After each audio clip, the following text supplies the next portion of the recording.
জোরে বাবা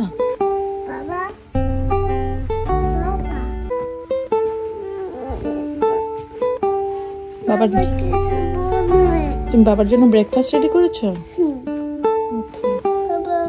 মাঝে মাঝে বাসাতেই যদি আমরা এরকম রেস্টুরেন্টের মতন যদি থালি তৈরি করে খাই তাহলে কিন্তু ভালোই লাগে, কারণ সবসময় তো আর বাইরে যাওয়া হয় না। তবে যদিও আমার বাসার ব্রেকফাস্ট কিন্তু সবসময় এরকম হয় না, সাম টাইম যখন আর কি একটু মনে চায় একটু এভাবে রেডি করি। বাট যদিও হচ্ছে বিফটা আর ডালটা হচ্ছে আগের দিনের, এবং আজকে শুধু ভাজিটা বানিয়েছি, আর রুটিটা হচ্ছে একদম ফ্রোজেন ছিল, জাস্ট আমি এখন সেঁকে নেব।